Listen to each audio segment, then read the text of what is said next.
And when something goes wrong and you're literally thinking about what could I have done to change this, and you can think of some things that you didn't do. And it's particularly painful when you thought of the thing that you could have done, but you rationalized yourself out of doing it because it was the end of the day. I could have just done it. It was easier. That's it was why. easier. And for those of us that are pushing, that is what crushes you, is when you go back through and you think about, I could have done this, I didn't. Welcome back to the Modern Craftsman Podcast, guys. This is Nick Schiffer. Today's guest, Nathan Spearing, who's been on the podcast before. And if you remember, he's lived quite a life defined by action, 14 years in Army Special Operations, 12 combat deployments, to building a business and renovating historic homes. He's faced everything from firefights to lawsuits along the way, and he's learned that risk, discipline, and resilience are just as crucial in business as they are in combat. So we're going to dive into how he's rethinking profitability, how he's thinking about setting better client expectations, and balancing speed with strategy. So it's packed with real world lessons for anyone that's running a business. So let's get into it. This podcast is brought to you by Andersen Windows. Have you ever thought about building a home with an Andersen pivot door?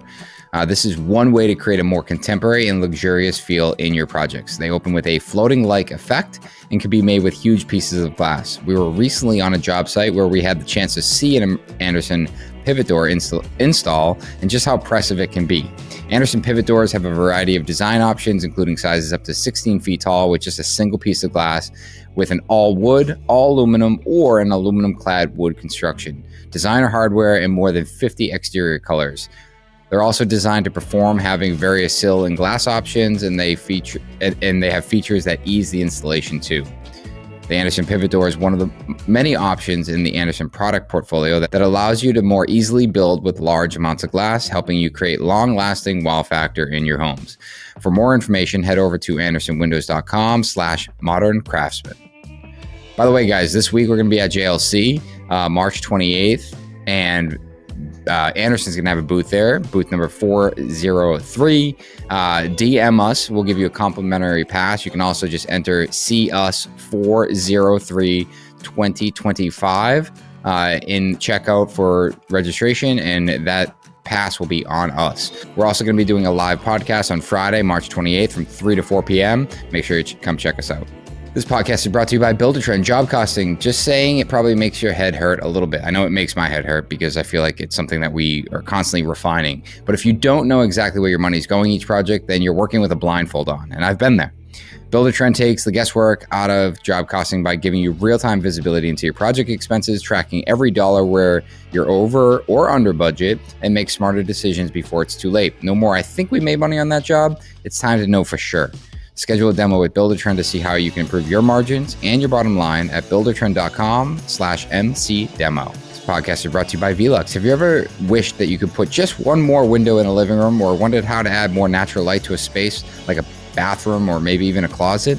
With Velux skylights, you can enhance any space with natural light, making any room feel bigger, brighter, and better. And natural light is always enhanced by fresh air. So Velux skylights open to let fresh air in from above, and with built-in rain sensors, close at the first sight of bad weather. The best part about skylights, you can add all those features of a window to your client's home without sacrificing privacy. Visit veluxusa.com/remodeler to find a Velux product that will add natural light to any space in your build. I want to be forthright. We're looking to switch things up on the podcast and just generate just more dynamic conversations, maybe about business, maybe not about business. So we created the questionnaire that we sent you, and you are one of the first people that have partaken in the questionnaire. I think we have 3 so far. And I went through your questionnaire and was honestly, we don't need anything else. This is amazing. So thanks for filling that out. I just want to add to that. Yeah. I agree. Thank you. But I do want to open this podcast with something that I read in that, and we don't have to go in any particular order, but I read it over and over and over. And I was like, man, that is probably one of the most relatable things that anyone listening to this podcast can relate to. And there's this line that you fill in saying, lying awake at night, wondering if I'm crazy or should just go get a job working for somebody else is a reoccurring battle. And a friend recently told me, never dig up in doubt what you planted in faith. And I read that probably a half a dozen times. I'm like, it is, I think, the number one thing people in this industry constantly question within themselves. We touched on it last time we talked, I think, too, but just that feeling that you're by yourself. Yeah. And that you're the only one that's an idiot laying awake in bed at night. And why do you got to be so different than everybody else? I mean, obviously there are unique qualities to how we're all implementing things in this industry, because we are the only one of us doing it. So it's going to be done just by the way that we do it. But the feelings that you get that I think are very similar flavor, or at least rhyme with each other's feelings. And I think that's my goal. And I really get that with the Modern Craftsman too, is to give people the ability to queue up an episode and them just be like, okay, I'm not crazy.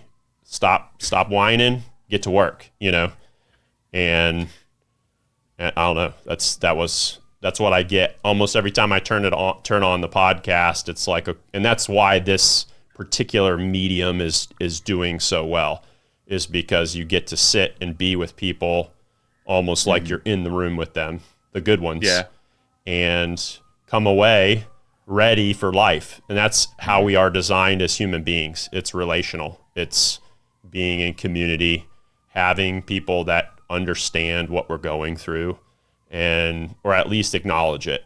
I think that's probably one of the things, like when your wife says, I see what's going on, I'm proud of you, or good job, or, this sucks.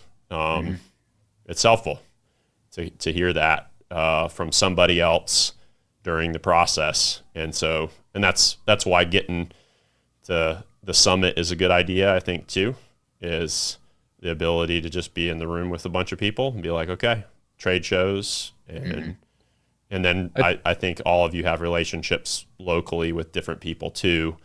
And it's not competitive when you're trying to be at our level, because so many people aren't willing to do what we're willing to do, or do the details. So anyway. And I think a lot of people lose sight of that the further removed you are from either starting your business or struggling through some of those growing pains of the formative years. I think that you forget how helpful that can be, just to understand. Like, you lose your confidence for a second, and it takes a very long time to build it back up. And I think when you're first starting out in business, or you're struggling in some aspect, like every move that you make, you question.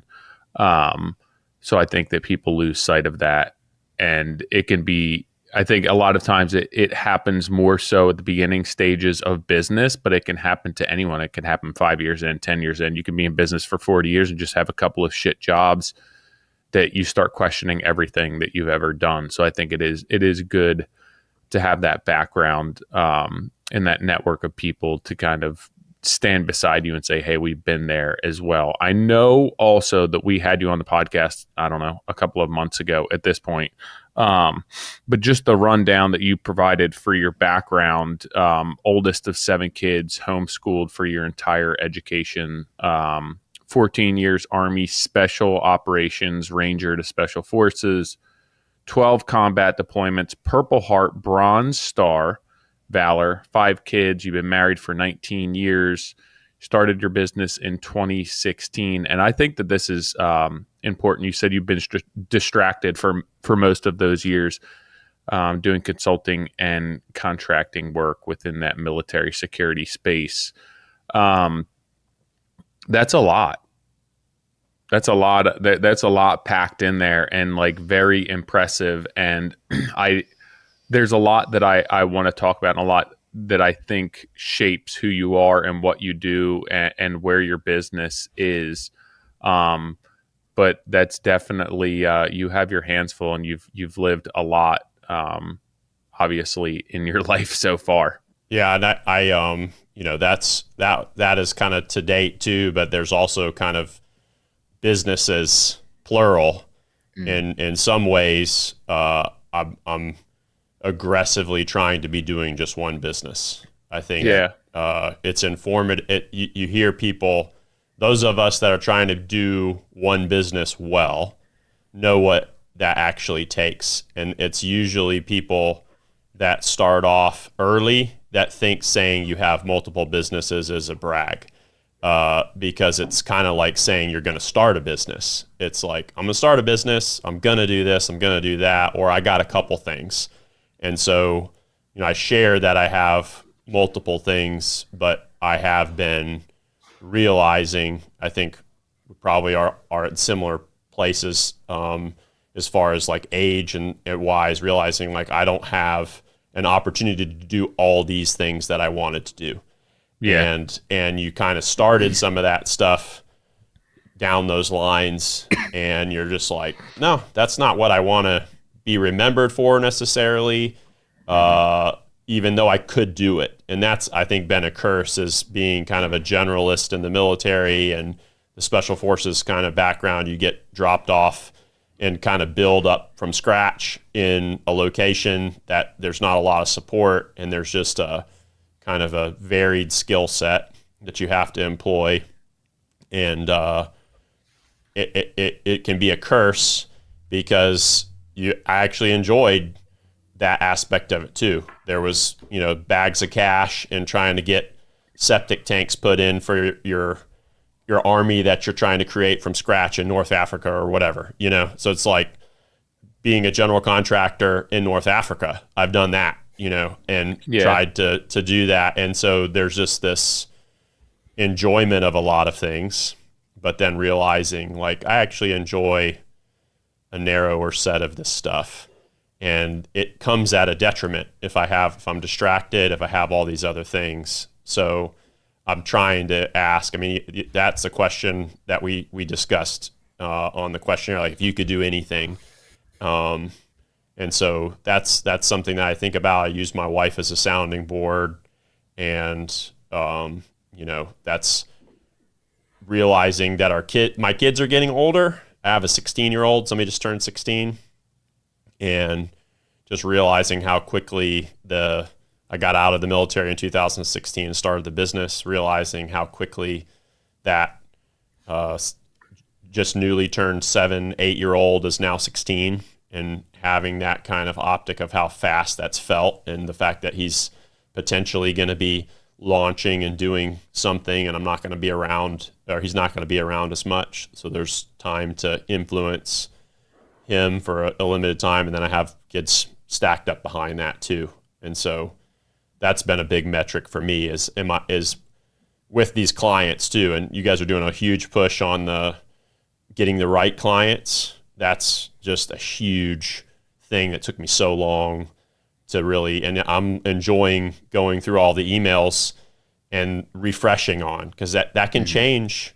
One client can change, like, I thought that this client was ideal. These are some things, and you can get more narrowed in. You can use the data, say, okay, they said this in pre-con, that led to this terrible thing in construction. If they say that out loud again, or that's a little kind of mental tally as you're going through pre-con, to be like, these are warning signs. We got to over communicate in these areas to make sure.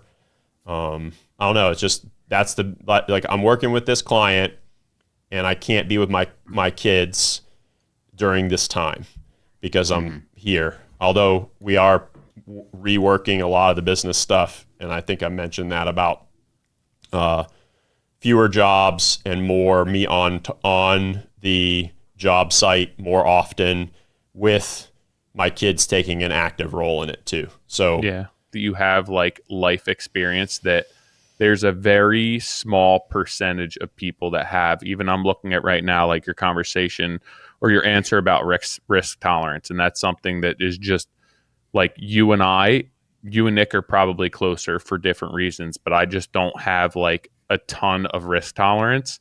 And the reason for your risk tolerance which you're basically saying that you have a background of getting like literally shot at. I think that that's a very unique perspective that not many people have. So well, even that's very interesting too, because that's what even some like friends of mine are like, dude, why are you doing construction? You know, like you literally could do like Jocko's business model and make a ton of money doing that, you know, and I guess that's kind of been the struggle is I actually like the tangibleness of building stuff in real life. Sure. And that's, you know, like the coaching, self-licking ice cream cone kind of thing, like doing it in real life is the self-licking ice cream cone. Yeah. Like, I mean, that's what all, you know, start an online business, teaching people to start an online business.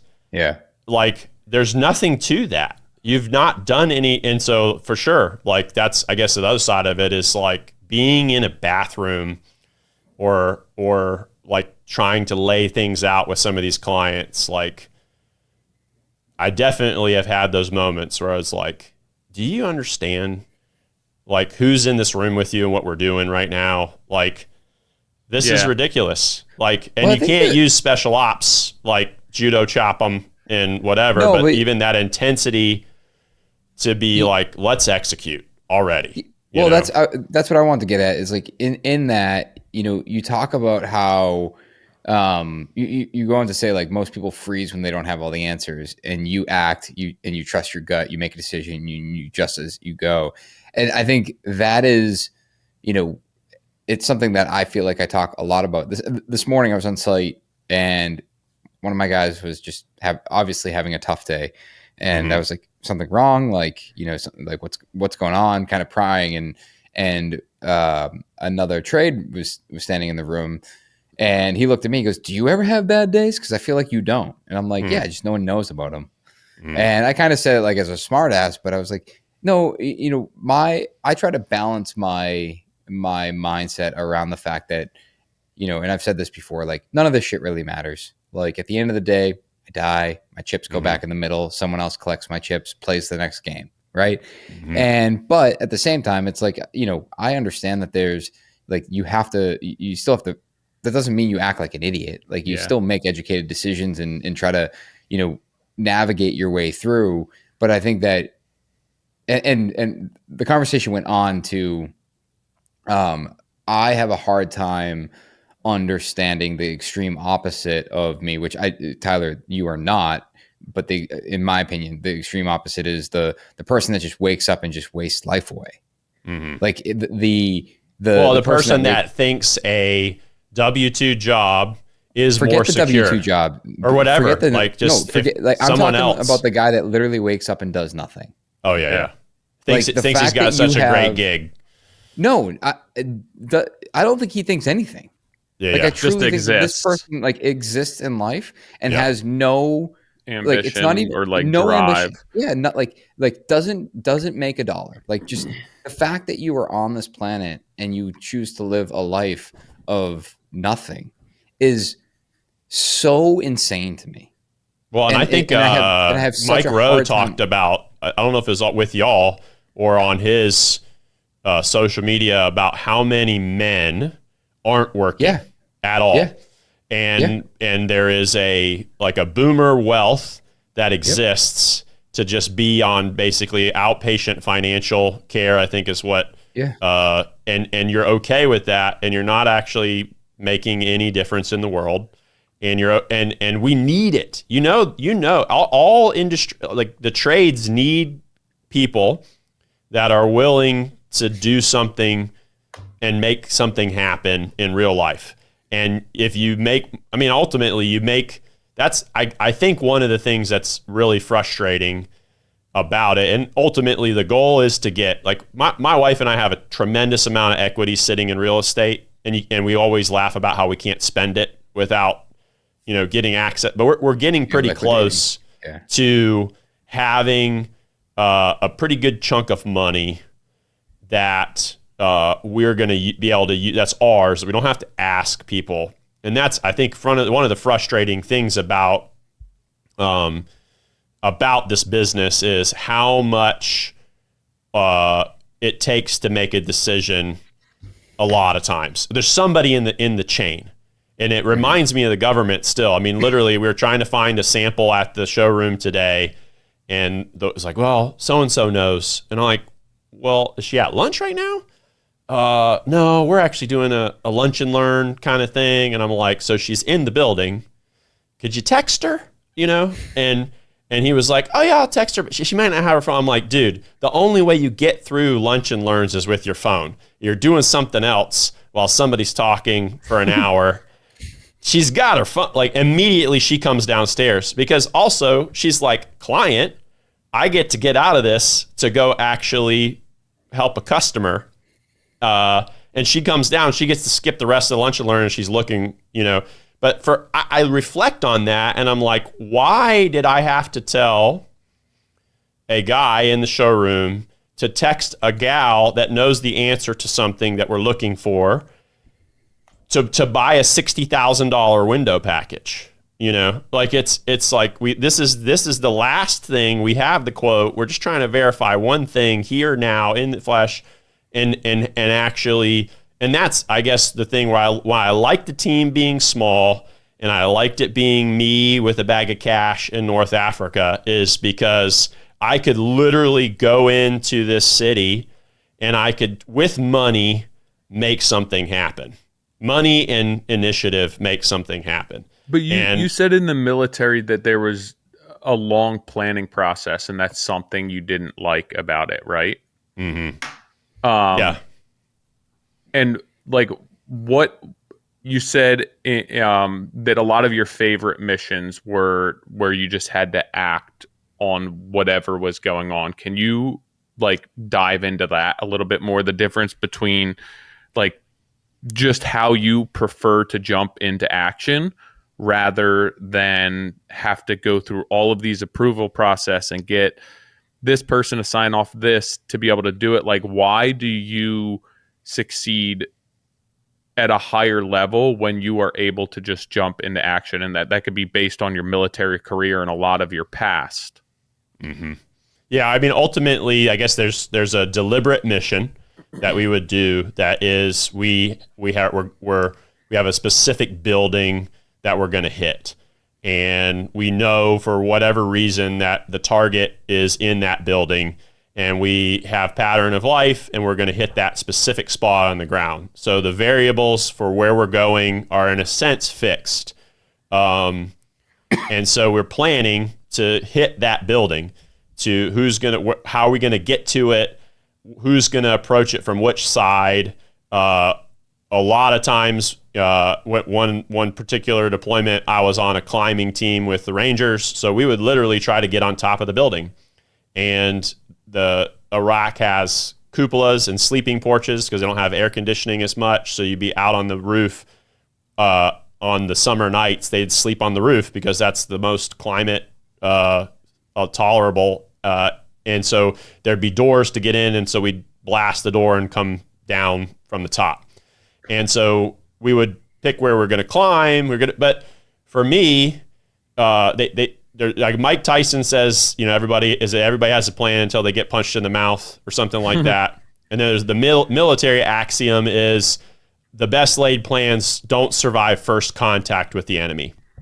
And so if we landed in, you know, helicopters and moved up to the building and the bad guy jumped the fence and ran down the street, everything we planned is obsolete now. He's running down the street.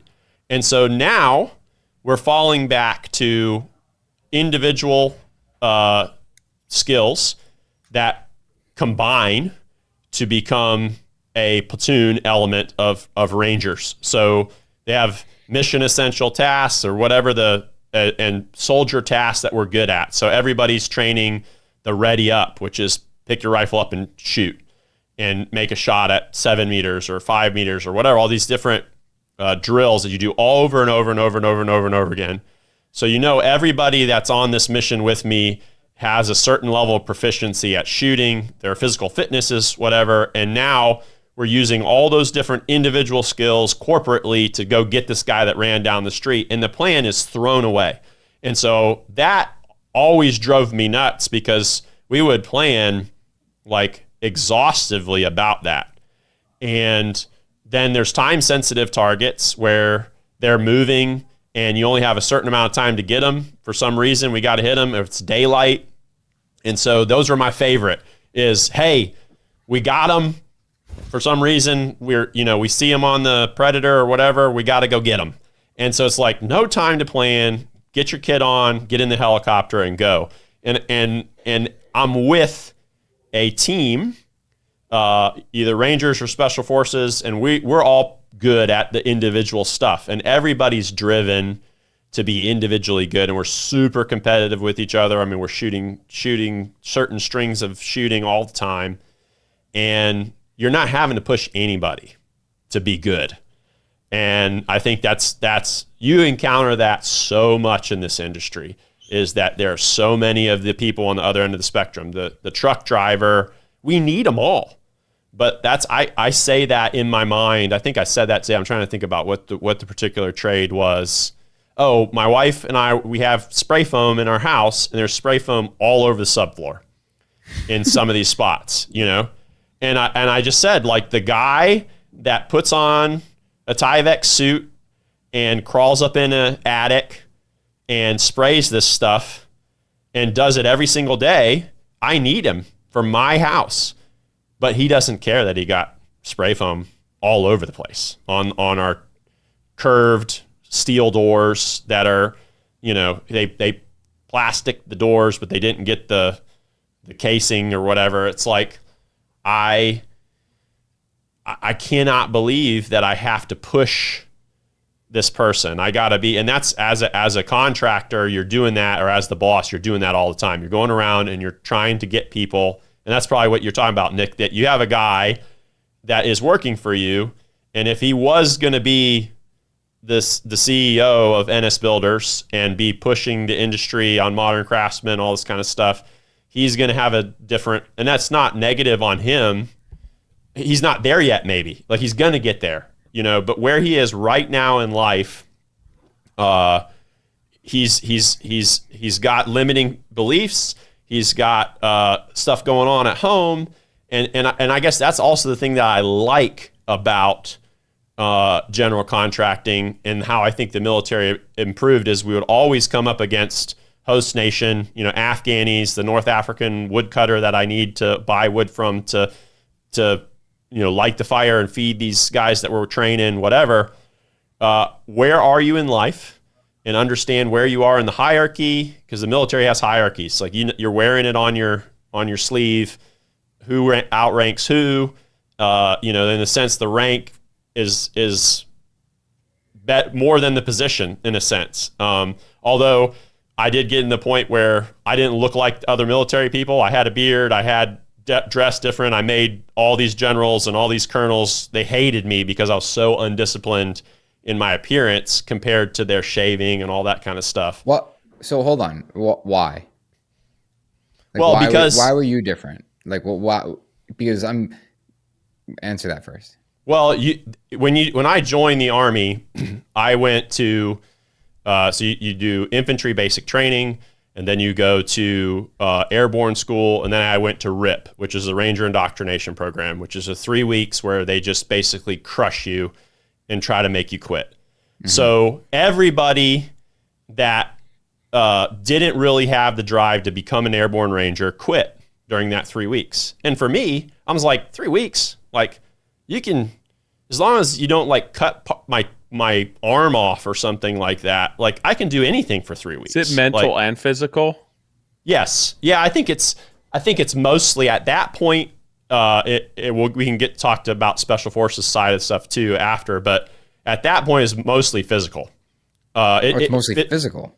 Mostly physical because they're trying to make physical become mental, and that's essentially that's the only way to get through it at that point when it gets that bad. I feel like your physical strength would be nothing at that point, and it's all in your head.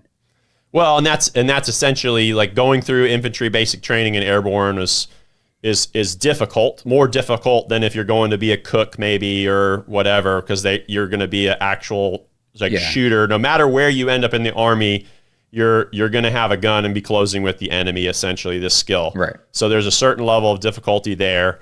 Then airborne school, there's also risk. Like I'm jumping out of this airplane, like, and relatively low altitudes, like going fast. So there's some scary mental stuff there. But then the physical, even then, they're like, we're going to keep smoking you, which is what they call when, like, making you do push-ups or, until 10 of you could quit, and or until half of you are gone, like all night long, like whatever. Like it's going to be, and I, for me, I think that the perception, it becomes mental because you're like, this isn't going to stop. Literally isn't going to stop until like probably none of these guys around here are going to quit.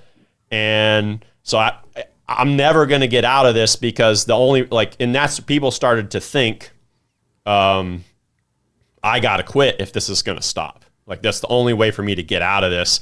And I was thinking, there's 150 people here and we only got to get 10 people to quit. Like I know that I'm tougher than at least 10 of these guys. Like, and even just with the runs, like just understanding, and that's, I guess, maybe where the mental toughness in comes into it, is I'm able to think about this at a bigger level. I think all of you are able to think about, that's how you take the risk. It's like, I can see the end state that gets achieved. And if it doesn't, like, all right, like I tried and I'm better and I'm going to do it faster next time, because we talked about last time, none of us are going to, barring some crazy, like safety kind of stuff, like this isn't life and death. This is bankruptcy, like that. And that is, for me, I said on the questionnaire, I talked about it. Like that was the hardest thing, was for me to transition and be like, okay, this actually isn't as bad as getting shot at. Hey guys, real quick break from the podcast. Make sure you head over to montecraftsman.co, sign up for our newsletter. Not only are we sending out weekly emails about every episode, but you're also going to get some behind the scenes emails between Tyler and I, what's going on in our real life, even business and sometimes personal. And then, of course, all the tangible stuff that we're putting together to help you run a more profitable business and have more time or have more free time with your family. Back to the podcast. One thing I appreciate about you is like you're able to connect everything that you've done in life. But I want to go back to my question, because the question about why did you grow a beard and kind of fall out of what is, quote, like the norm? Well, I think that that becomes our uniform in a sense, I guess. The uniform is, you have to look at me and know that I'm special, because nothing says I'm special when you're around 100,000 soldiers in Bagram Airfield and you go into the chow hall with a beard, like, and you're not a contractor. You're wearing a military style uniform and you go into the chow hall where there's 30,000 people are eating, whatever. It's massive. Like these bases are literally cities, and they see you and they're like, that guy isn't being made to shave by his sergeant. And it's also recruiting in a sense. Like if you're a rebel, like when I was in Ranger Battalion, I had to get a new haircut every Sunday night. If it was a day old haircut, then we got crushed. And they would literally 6 a.m. in the morning, they would do an inspection, haircut inspection, and they would open rank smart. So we'd be in formation. They'd have us all step out where they could walk down, and they would look at every one of our back of it. We had high and tights, and they were trying to find who had their buddy cut their hair at 2 a.m. while they were drunk before the formation. And they'd be like, and then they would just crush you, because that was and the rest of the Army actually had longer hair, and that was our uniform, was crisp, high and tight. Our uniforms were starched, our boots were spit shined, and you could tell that's a Ranger going into the chow hall, going into wherever. Like, we look differently, and I think that's your uniform becomes something that's different, but at the same time, it's in the face of this really like stick in the mud kind of boss. But it's also like, you want to drop me in to the middle of nowhere and figure this out. Like, I need to have autonomy, and it's building like a cultural. So there, it's still, and I think I mentioned my sergeant major saw me when I'm still in the same area, and he was out with his wife, and he's like, you have the cleanest hair. Because I even where I was in special forces, I pushed the hair way more, and I would get in trouble. Even though we're allowed to have longer hair, they'd be like, what? And this particular sergeant major was like, what is that on top of your head? You know? And it was just this, why was it so important for you though to stick out? You said like there's nothing that makes, you know, everyone recognize how special that person is. Like what? I guess that it's pride. Like, it's pride in what you do. Was it basically like, because you would think that most people who were going to become a ranger, like, and to be elite within the Army, would want to, like, you earned the appearance of a standard ranger. Was like you then growing your hair out and growing a beard just essentially pushing you even further, where it's like, I don't necessarily need to look like this, or I'm already in this position and I can do whatever I want at this point to continue to be different and not necessarily fit the stereotypical mold? Yeah, I think for a ranger growing his hair out longer, it's like I got made by the government to get a brand new haircut every Sunday night for 4 years. You know, I'm not going to get a haircut for a year now. You know, like, and I think that's in some sense is kind of like is the guts to try to push the boundary, to go after, and even understanding like this particular boss is more scrutinizing of hair. Like I don't want to like stick it to the man kind of, and like that's essentially what starting your own business is in at a fundamental level, is kind of saying, I think this can be done differently than what you're doing. And I want to take a stab at this. And that's what leaving the military. And I think that the side that hurts, and I said this in like the pre-interview, the questionnaire, is realizing that all that kind of rebellious side of me and the go, you know, wing it and hit the ground running, like I don't have the same people to the right and left of me that I used to. I actually have to plan. I can't just call. You can pull stuff really quickly, pull it off, but being able to call and or make an audible on something and pull it and make it happen quickly can't be done in the construction industry with all the different players that are involved in this. And so having to personally develop myself to be more and realize the plan that used to, not so much of this plan goes sideways, I guess, in construction. Like, it's not like you plan for this house and then the client says, oh, let's just do that same thing, but the house is different.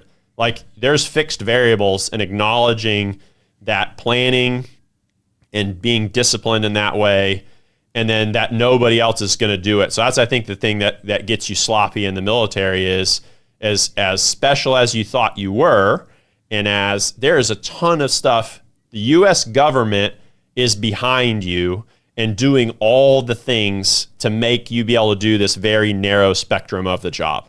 Somebody's bringing the fuel. Somebody is maintaining the aircraft. Somebody is doing the contract to buy the bullets and bringing the bullets to the base. And you literally just, they're there.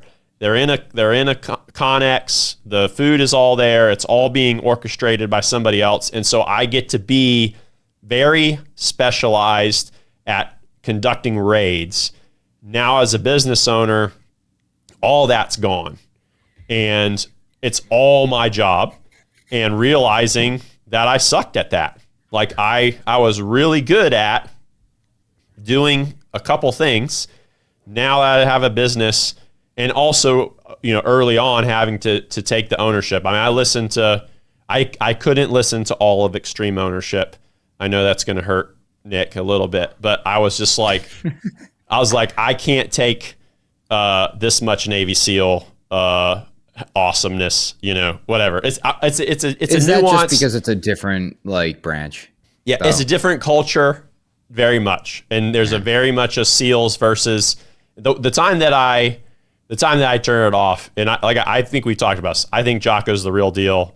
There's several like SEALs out there that are the real deal and that are executing and doing awesome things.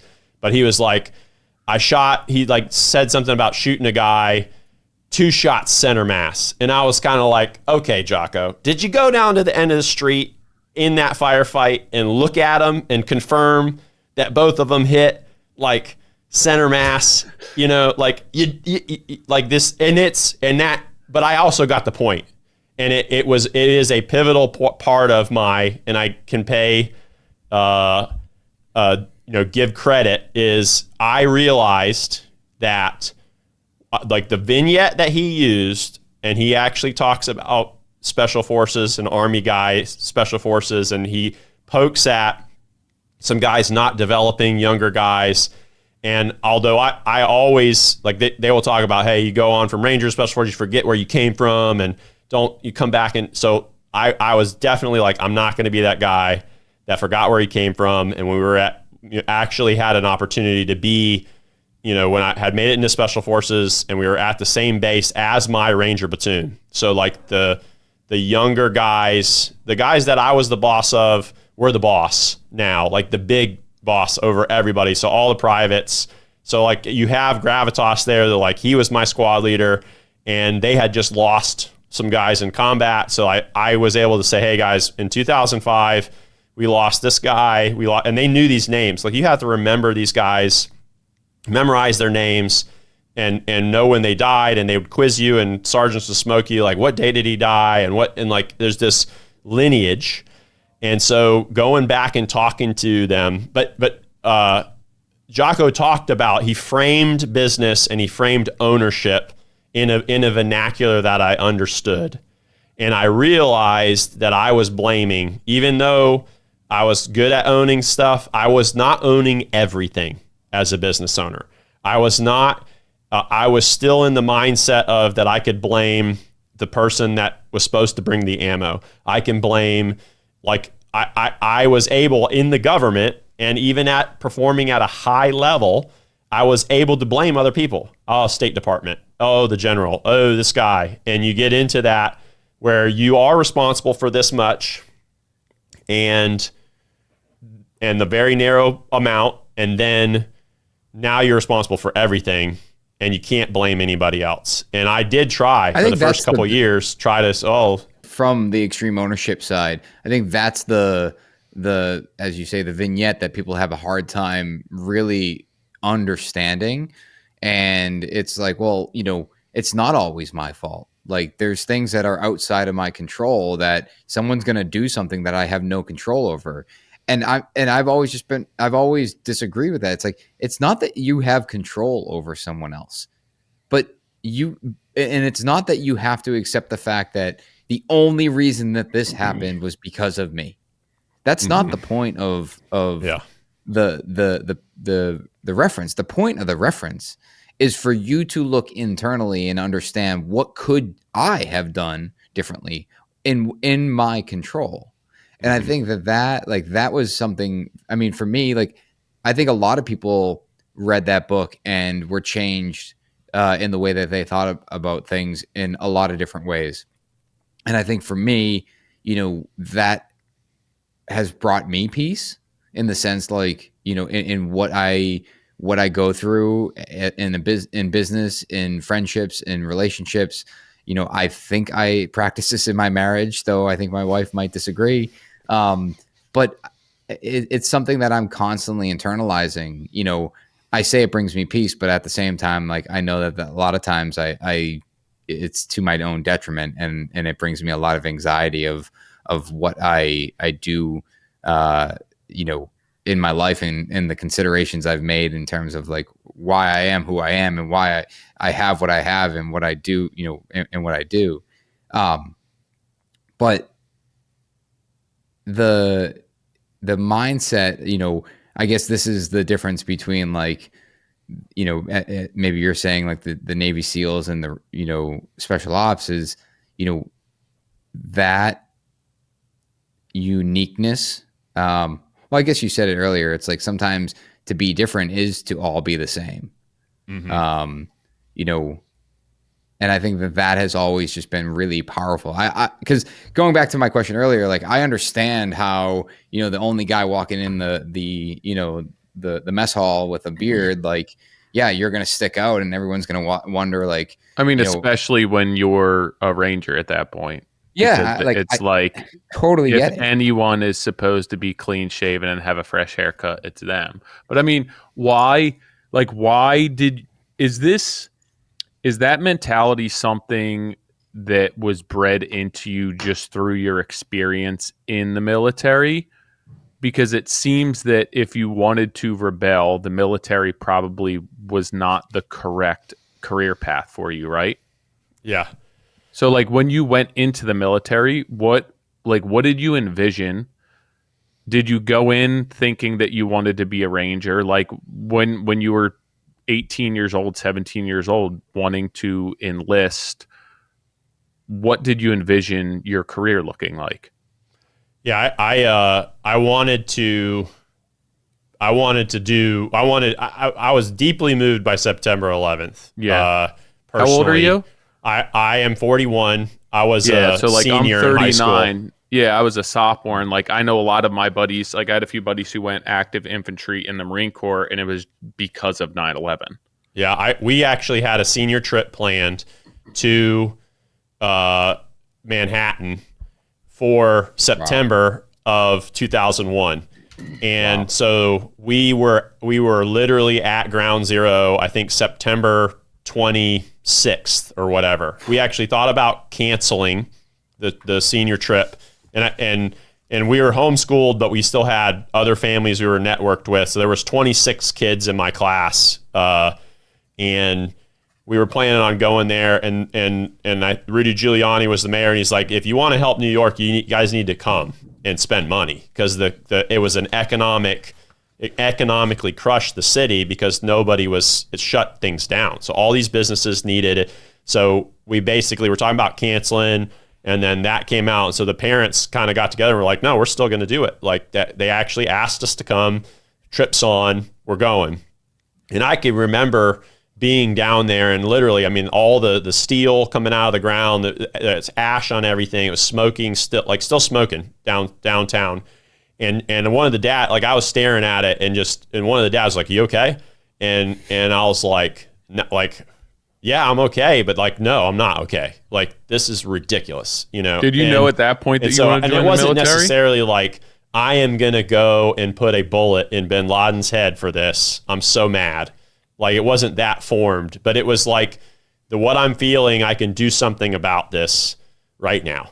And so one of my people I was going to church with was like, Rangers are doing all the fighting, just go be a Ranger. So I didn't really even know what was going on, except for I got that little piece of advice.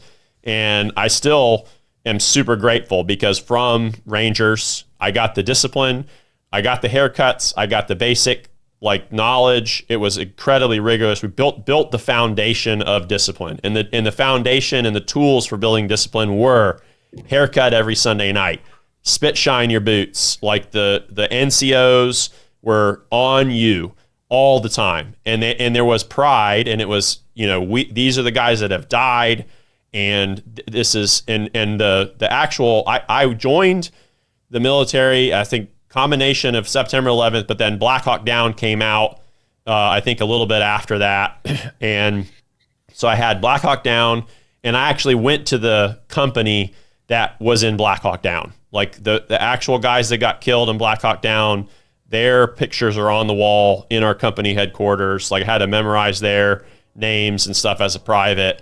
And so like I can do something about this, tangibly do something about this that I'm feeling. And then literally, like, as I progressed, was like, I still feel like I could do more. I still feel like that I've talked about, I was number 1 or 2 PT score in our company. So it's 200 guys. I have top, PT score. I'm always racing with this other guy in the platoon. Our platoon sergeants are putting us against each other or whatever.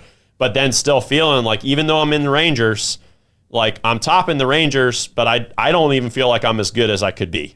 Like I think that there's more. And so that's where you have the opportunity to go to selection and push yourself even more and get more skills and go through a whole nother round of people getting cut and not making it and getting better training and more money to have for training and better equipment and stuff. So that excellence, and then just that corporate excellence that's there. Like you're in the ranks with guys, you're running next to them, you're competing, but then there's groups of you that are making it and passing something that everybody else didn't. And we talked about that, how business is very solitary, so there's not that immediate feedback unless you get with peers and you're like, okay. And then, but also there's that, that you talked about finding out what Brad did versus what his revenue was that particular year, and then being like, oh, I can do more, and like having these metrics of competition. But it's not, like the deal. It's not like just because that particular number you have to have it. It's like, no, this says that I provided this level of value. That doesn't say that, like, it's not for that. Like, it's what does that mean that I did this build? What does that mean that I got that extra money?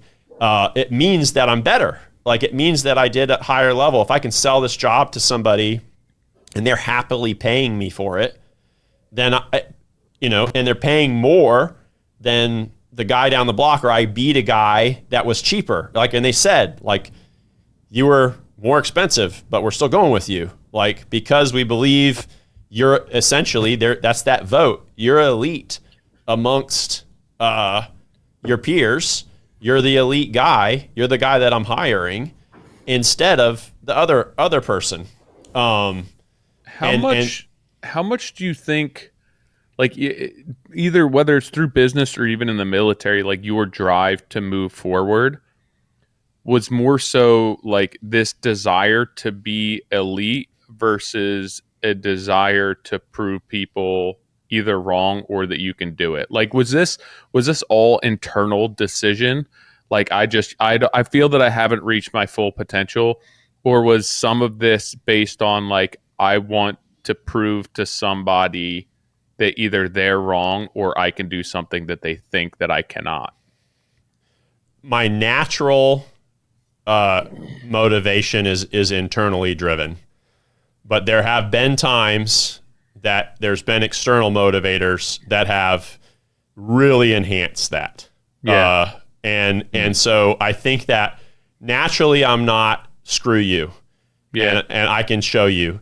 But if I can harness some of that sometimes, like one particular time when I left the Rangers to go to the Special Forces selection, my platoon sergeant told me, you better make it because you don't have a job when you come back, and that was tremendous.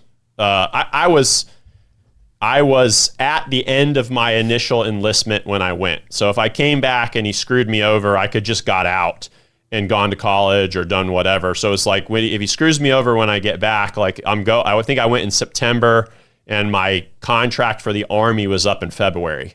So it's like, I can suck up him being a jerk to me or me, whatever. Like, they can't send me to another unit or whatever that I'll hate because I'll be so close to getting out. But I did have that moment where I was like, maybe I'll just get out, like in the middle of selection by myself. So like a lot of it, ultimately I think you have to have, to get to the highest level, you have to have an internal, really high internal thing. I think that there can be particular times that, and I know, like, I think Elon Musk like launched a big cube of cheese into orbit because one particular dude was like, some dude made some comment about like, I'll give him all the cheese or whatever, and he's just literally like, took the opportunity to like put this cheese up in orbit and send the live stream to this dude or whatever. Like, there's definitely those times where it's that like money could probably be better spent. Yeah. It's so like I can look back on times that I've harnessed that and it's been tremendous motivator.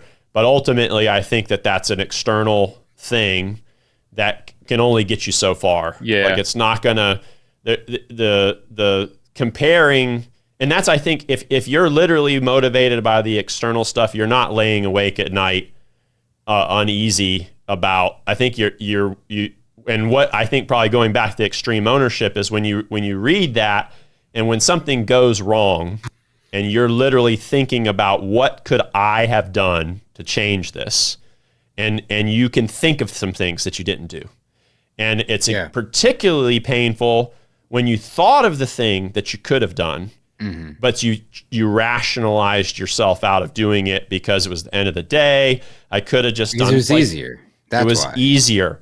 Yeah. And so when and for those of us that are pushing that, like that is what crushes you is when you go back through and you think about, I could have done this. I could have prevented this.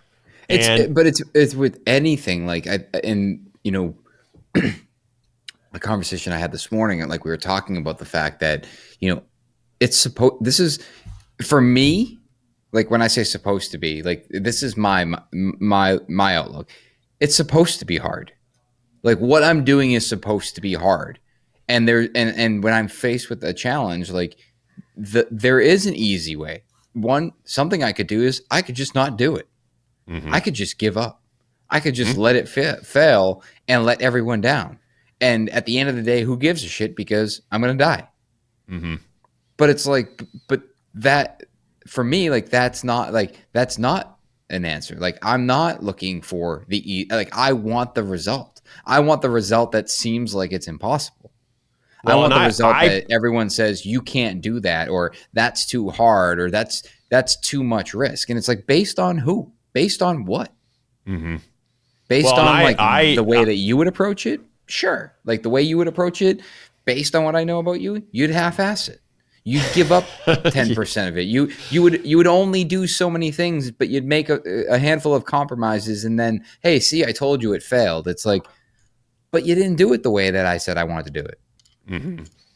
Yeah, and I think that from my outlook too, I have an eternal outlook. I'm a very religious guy. My faith is formative. It's what gave me the confidence to, fight on the battlefield, is the actual belief that my time here on earth is numbered, and there's only a certain amount of days, and there's a divine orchestration of these events. And so if it's not my time yet, I literally can't get killed out here. You said invincible until God was through with you. Yes. And so there is an otherworldly aspect to this that I literally don't think that we can understand as humans, because I can choose to do this. I can choose to do that. How is that true? And then also my days are numbered and ordained. That's not something that I can really understand from my current position. I accept that. It's just like a mystery of the universe that I don't get to understand from my particular, but I also, like it's said in the movie Gladiator, he says, before they do that epic cavalry charge on the barbarians, he's like, brothers, what we do in life echoes in eternity. And he's of a pagan kind of belief, but my particular focus is like what I'm actually doing here. Like I'm only here for a certain amount of time, and I'd be given a unique set of skills, which is also why I take, like when Tyler's like, hey, let's focus on this part in the conversation, I'm not upset about that. It's like, no, I want to sit here in this interview, and I want to give as much as I possibly can that Nate can give, that can live on in podcast. That's why podcasts are awesome. This can live on. Yeah. We get to have this conversation with as many people are willing to download it and give value to that. And that's essentially why I am so driven to push. Is like, I am the only person that can do right now in this particular period of time what I'm supposed to do. I'm the only one that gets to be the parent to these kids. I'm the only one that gets to be the husband of my wife. These particular clients, I only get to work with a couple a year. Like, why am I continuing to work for this idiot that is pinching my time? I had that realization a few years ago. and so I think that's ultimately like getting to that point where you're like, I don't need you or your money. I don't want you or your money. You don't fit what I was put on this earth to do a certain number of remodels for a certain number of people. Obviously, you don't appreciate it. You know, I got a wife and kids. I've built all this. And so getting to that, and that's probably kind of waffling back from that internal, external motivation is that's maybe flipping to the external side is to be like, you're not going to appreciate it. I don't care. Bye. And actually having a couple that somebody said like, I think one of my subs is like, I can go broke at the house and I like it there better, you know? And actually having that. I've also had the same sentiment. Yeah. And so it's like, I'd rather sit at home and do nothing or go do something I like to do rather than work for you for free. Exactly. And so finally getting to that point where you realize, and that's not, it can be, you know, for me, particularly where we are right now, we're slower with paid work. I have a couple in design. I have one that's about to get signed in contract. It's a little bit difficult to get this. Like they're scrutinizing some stuff, and it's like, shoot, this is a pain. But it's also we got paid to do it, like, and it's good work, and I priced it right. But I'm also building my house, which is I can make money disappear so fast building the house, especially the house that I'm trying to make be a signature, portfolio type home and be something that demonstrates our capacity and our in some cases like a foray into new builds from remodels. So it's hard to be disciplined in that way and to take risks in a sense. And you're looking at cash flow, you're looking at these things, and you're making a choice to do certain things instead of other things. And that's always hard. Yeah, you made the reference in one of the questions like that, you know, no amount of time or planning could extend your life, and that like that's how you were going to operate. Like you were going to operate as though God, you know, would let you know when you're done. And you go on to talk about how that wasn't the case in business, and you make this reference that you had the backing of a government, a paycheck that always showed up, a team of professionals beside you, and I was thinking about like, you know, how do I like compare that to the bigger picture of, we'll just say life. And, you know, it's the fact that we live in like, we've basically commodified existing in the sense that like everything we do requires us to, I say require with, you know, air quotes around it, to purchase it. Where it's like at one point, and in even in other parts of the world today, like people just live with nature. Like it's just like you utilize the resources that are given to you, and we have commodified that to the point where it's like even the very basic needs is something that we are trading time and money for. And you know, so your ability to kind of operate in the sense that I'm going to do this until God tells me I'm done is really just tied back to the fact that like everything's, you know, given to you, right? Like you have what you need, like you have all the basic essentials and you're getting a paycheck no matter what. And then you flip it to a business. It's like, now nothing's giving to you. And you will survive based on your willingness to survive. And, you know, and directly tied to the location in which you decide to reside. Yep. Well, and my brother told me, you know, we kind of put ourselves, I feel like we created a tremendous amount of equity and then we spent it, you know, and we've done that. You mean that like literally, or are you talking about in the military? Well, for this particular illustration, I was talking about cash equity multiple times. So we buy a house, we sell it, we get a windfall of cash. We've done that multiple times. And we did the farm. Like we basically, I think that you struck kind of a chord of thing. We've commodified life. And I think a lot of the ways we're saying we reject that. Like we want to actually build a remodel product with our businesses that's not a commodity, that is rebellious in a sense to the majority of what is being done out there. And so I think that's a dot that got connected when you were talking about that earlier, is essentially I have decided that I'm not going to do it the other way, because I look at the other way and I say, with the military, if I just stay here and I become the sergeant major of Ranger Regiment and then retire and get a payment, like that is not what I want. Even though I became the number one Ranger, I know that there's actually other echelons above that. I got exposed to that. I went there, and ultimately, like that platoon sergeant that says you don't get a job, he went and tried and failed and came back. So he had like a chip on his shoulder. Like, how's this 23-year-old going to go do something that I didn't? And I did, and he had to call and say, I'm proud of you. Like he actually said that. We had a great relationship. I've talked to him on and off over the years. It wasn't anything that I hold against him, but essentially that is the rebellious streak, is to say, I am not going to do it the same way everybody else does it, because the same way everybody else does it is in some ways it's personified in that, what's the movie where, is it WALL-E, where they're all plugged in and flying around and getting their food fed to them intravenously, or it's always available. And there's not it's actually the fact that this is hard. And I think you just posted a story like right before I got this interview. It's like, nobody else does this. That's the point, you know? And so getting to that point, where, and my mantra is, if it was easy, anyone would do it, and to say that when it gets hard, is like, yeah, anybody could do this. When it gets hard, not anybody could do this. They quit. Like at this point, another business owner quit.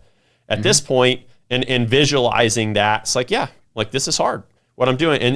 And so we sat down with my accountant, did like a planning session. It was hilarious because he brought in a tax attorney. He's like, hey, what Nathan's doing and the way that he's building it faster than what he says. Like, his stuff he says he's going to do, he does it, but he does it a lot faster. And I'm kind of worried that he's not set up to handle what he's doing. Like, we need to put, like, this is, professional, like, and my wife's like, yeah, y'all don't know half of it, And I'm sitting there like, is the wrong person in the chair right now? Because I feel like I'm failing at all this kind of stuff. And so like there's definitely been these moments throughout, and I all of us have them, and it's various things where and I think ultimately, although I'm nowhere on the level of a great anything like CEO or whatever. Like I have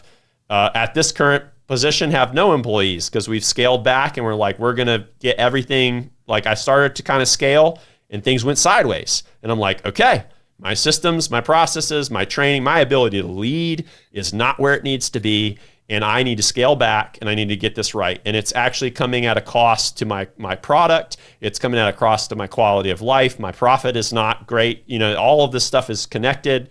I see the connections. I'm throttling it back. But ultimately, that thing that Jim Collins talks about is that they never pointed at anybody else and said it was their fault when it was going wrong.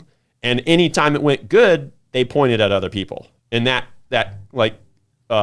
crucial quality to own all the bad and say it's your fault, and to give credit to everybody else, or realize, because that's, I think the other side of it is, the curse can be that you don't ever give yourself credit for what you're doing, or give yourself credit that it's actually really is hard, and you put it all on your shoulders and you just carry it. And so having those people, and having people cheer it on, and then having these tangible things. But one of the things that he said, this particular accountant said too, was every time that they're in a position to exit or take this payout, they risk it all again, you know?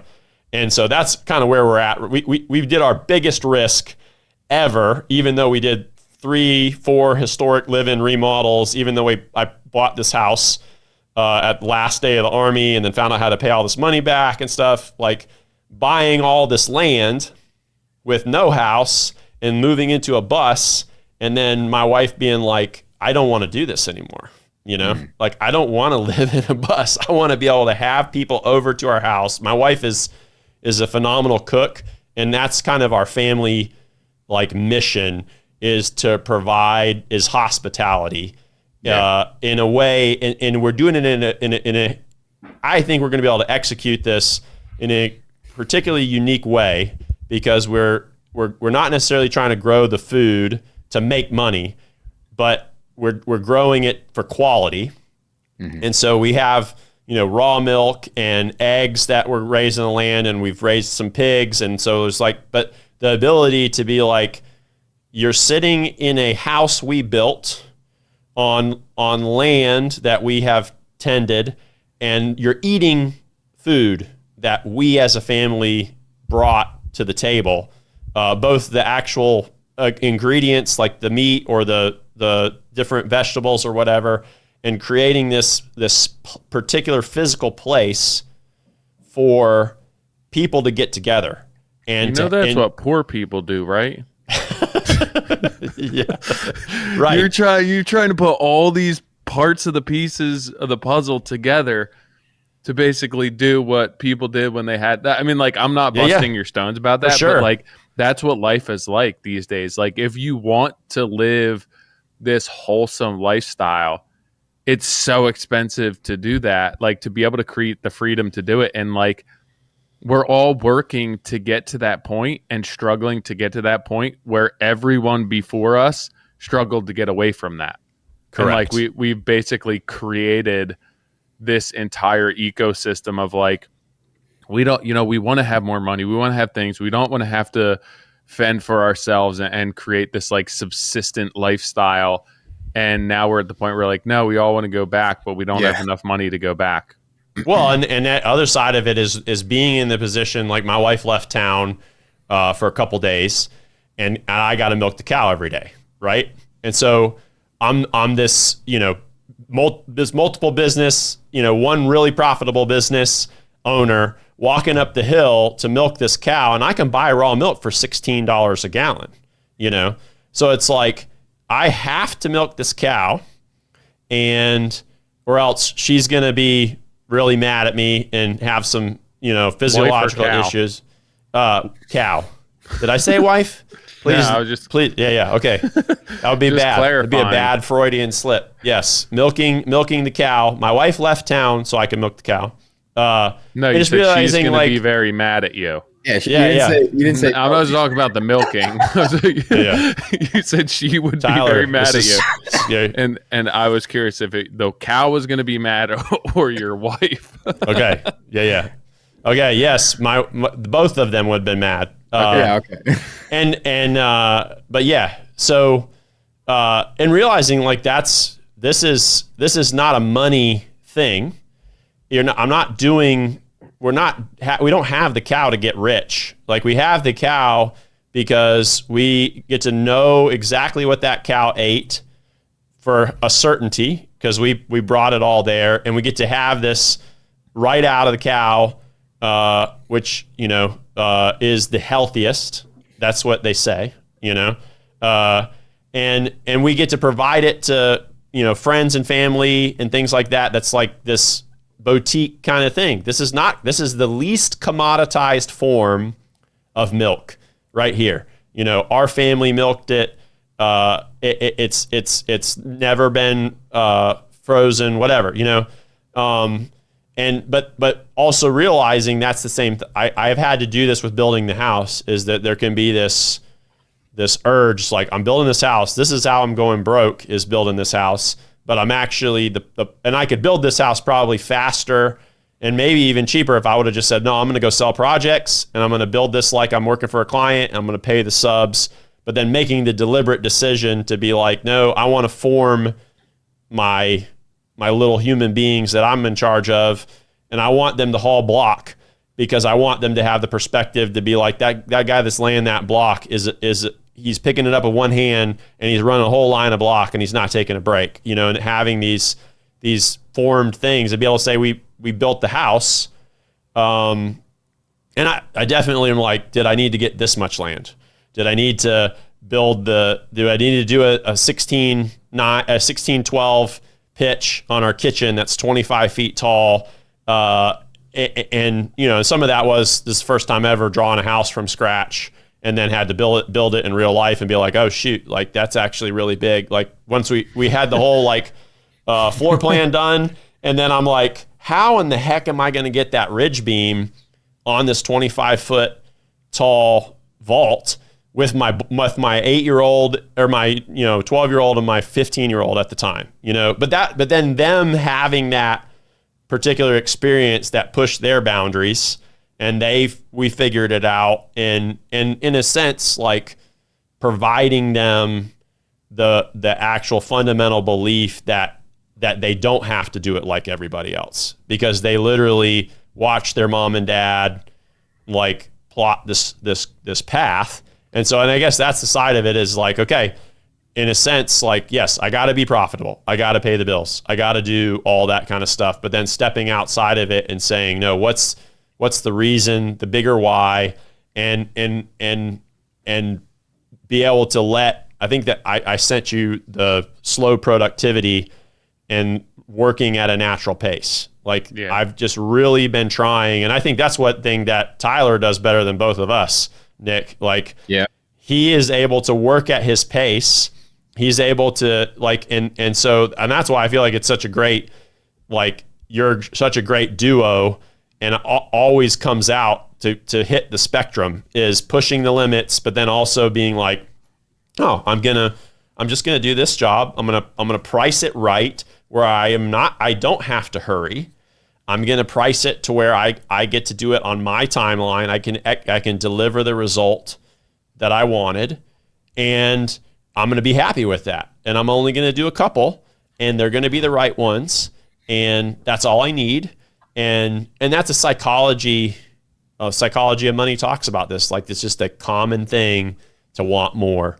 And then when you get more, you're not happy with it. Yeah. Like, you're the same person when you have more than you are now. And so that's been the gauntlet that I have run at least the last 6 to 12 months, is being like, I don't care about the bottom line ultimately, but I do. I want the margins to be the most that they possibly could be, because that. I think what people mean by I don't care about the bottom line is that it just they're basically, myself included. It's like, I don't want that to be the priority. I want my priority to be, I do what I am passionate about, and I want the bottom line to meet me there. Yes. Well, and that's ultimately that's what that means. Like, do what I want to do with whom I want to do it. Right. That's the ultimate motivator. 100%. I also think with like the lifestyle that you're trying to create, and it went through my head as you're describing, trying to get a ridge beam in an impossible location with your young children. And to me, like, when you hear that, in theory, that could be a really astounding pivotal moment in everyone's lives. But then I'm like, well, if I put myself in that position and I have the stress of life on top of me, is that actually creating this like coming of age experience, or is it just me being stressed out, being like, I don't have enough hands to do this. This isn't how this should be done. This should have been done way easier with a lull. Mm-hmm. And I think that, like, with the lifestyle that you're trying to create, you have to ensure that everything's aligned to allow those experiences to happen as they're supposed to, rather than feeling stressed, rather than feeling under the gun that you have too much on your plate. And I think trying to find a balance there is what's really important, and trying to create a business that affords you to maintain that lifestyle. And yeah, not every experience is going to be amazing, and there's going to be stress. But if we have a lifestyle that is creating so much stress in our lives and feeling that we're so short on time that all of those experiences are trashed because you can't even have the presence to be there without feeling stressed or behind the 8 ball, I think that that's where we get into trouble. Well, and that's the part that I've had to be very deliberate about. And because it's not my kids' fault that I set the business up this way, or I'm building this, or they're in the bus or whatever. And so if I'm up there and I'm upset with them because I'm stressed, you know, like that's been the thing that is like, I don't want this house to then become the thing that they're just like, screw you, Dad, like in your stupid house. Like it needs to be the point where there is like this, and I'm sure there's a mix of it, you know, like there's some days that's like, but at the same time too, it's like, hey, I've had to have this talk with some of my boys. They're like, this is really hard, you know? And I'm like, you are not allowed to tell me that about work ever again, son. It is going to continually get harder and until you die. Like you're never going to get away from work. And that's essentially, I think, what the ultimate, like I believe, like my religious beliefs believe work is cursed. Like work wasn't supposed to be this way. Like when we first started out in the beginning, you know, putting into the garden, like man was not the same. And so it is cursed right now, and it's difficult, and accept it. Like it's just going to be hard, and we have to rely on each other. We have to rely on God to get us through this, and that having that optic to say, look, and then even that the framework to come back and be like, hey, I was stressed out, but that's not you. Like that's on me. And I was angry at you because of me, not because of you. And I'm proud of you, and I'm really glad you did this. And then, you know, I sent my son up the other day. I was like, hey, go build a doghouse or shelter for the dogs that are, you know, watching the cows. And they built this doghouse, and it, you know, obviously there could be some improvements that me as a 41-year-old owner of a construction business, but I walked up there and I was just like, this is incredible that you took the lumber from the pile and just built this doghouse. And his friend was there. And then like I showed the photo to his friend and friend's mom. And then the dad actually texted and was like, hey, can you send me those photos of the boys building the doghouse? And it's like that whole like little like experience where two boys were like hyper motivated. They didn't get any particular instructions except go build the doghouse. And that's it. And I kind of was like, I don't know what they're going to take from the house, like material wise, like this could get, but I was like, those are our curved steel doors. Yeah. They're like with a grinder, like taking the panes out. Like this window will look great in the doghouse, won't it, Dad? Like I felt like the constraints, like judgment wise was there. But then the friend was like, I didn't hear from them. Like they were like on mission, and it was a beautiful day. And they and then the parents were like, send us photos, and like this whole like experience that got created that a poor person could also have had for a lot less money, you know, like, and so that's 100% the two sides to the coin. You know, like, I mean, I just had an experience like that with my oldest this morning. She's home from sick. My wife's in Vietnam for work. She scheduled the cleaners to come to the house, podcast today, meeting at 11. And my this morning, as I'm getting her youngest like out the door early because she has some sort of club, and then she has yoga club afterwards. And Selby's like, I can't get this to print. And I'm like in the middle of doing all this, and I tried to do it, and then I didn't, and then I got frustrated. I was like, listen, there's a lot on my plate right now, and I like was super short with her. And then I just needed 10 minutes to like understand that everything was going to be okay. It was just that everything was hitting at once. And then I called her back and was like, listen, you came to me, not your fault, but at a really tough time for you to be asked. Like, and I'm grateful that you're proactive with your homework right now, but just like that was a bad time for me. Now let's figure out what you have to do. And it sucks to be in that position. And like, I feel like we're in those positions every single day of our lives, and it's not going to be perfect, but to create as much of a lifestyle where you don't feel angst or anxious when stressed out, when your 11-year-old daughter who's homesick needs you to help hook up the printer. Like that's where I try and move myself towards. And I think I try and create a business, a workflow, like to be able to support that, because at the end of the day, like in the grand scheme of life, what your son did with his friend in the doghouse is going to be something that they remember and something that is like pivotal and critical to shape their development as kids. And I think that there's a really short window for them to experience that. And I think that we have to make sure that like our own agenda in our program and your program with the house, and like for marketing reasons and everything else, that you're not trying to put so much into that it's pulling away from the overall picture of that house, which is to get a space for your family to have to experience life.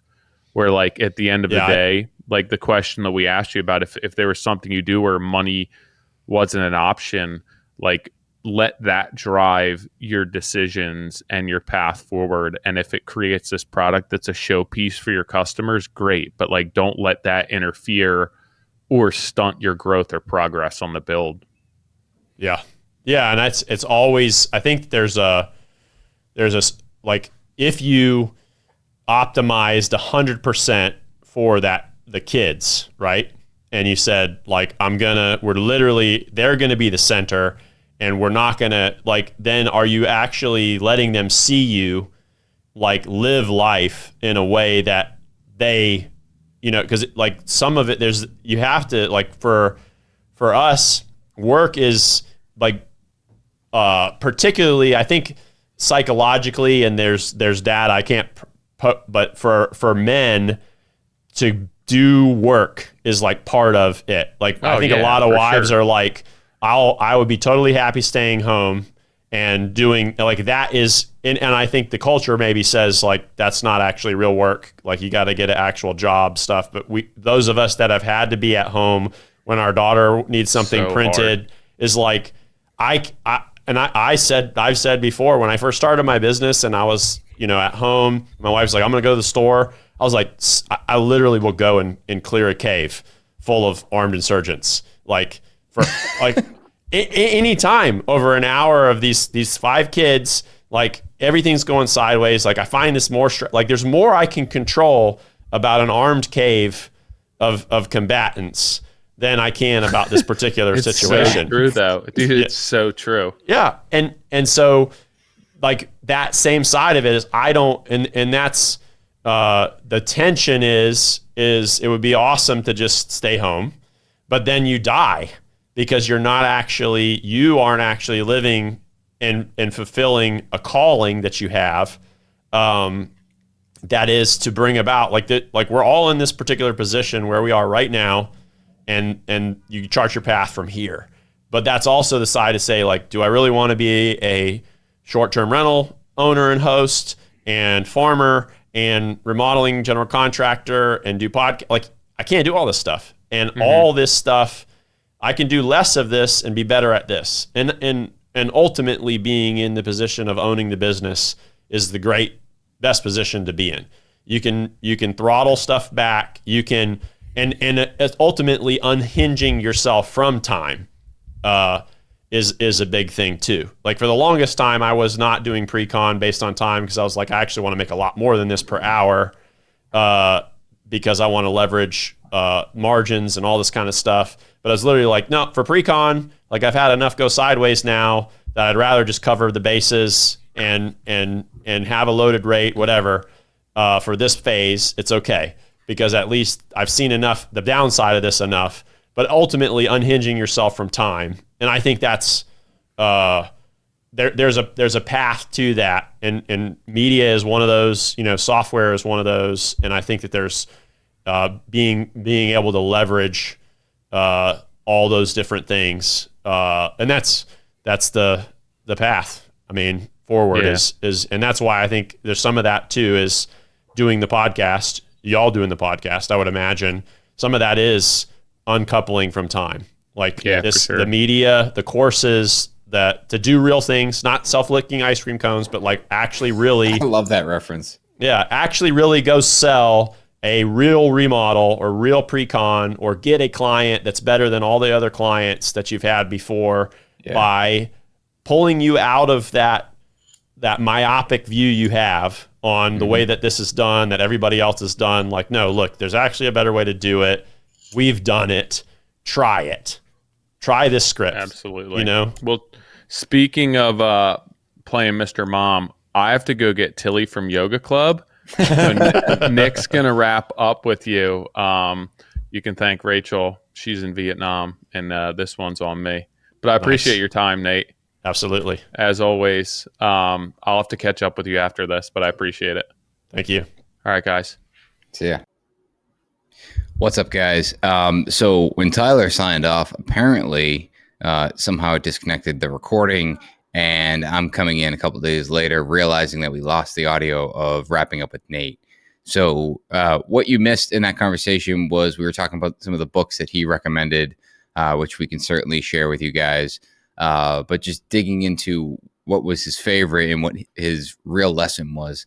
Interestingly, it was really around hospitality. And you probably heard that earlier in the podcast, which is really exciting because I think hospitality client experience is something that I am constantly trying to improve in my own business. And, and if you've listened to this podcast before, you've listened to me say it 100 times, but if you can improve that, I think you can really have an upper hand in a conversation or in this industry with, your business. So with that being said, make sure you head over to moderncraftsman.co, sign up for our newsletter. I'm going to share a little bit more about why I think hospitality is really important. But there's behind the scenes, we're issuing a bunch of notes from our podcast, but also just have really good, tangible resources for you guys. moderncraftsman.co, that's .co, and sign up for our newsletter, and we'll see you guys next week.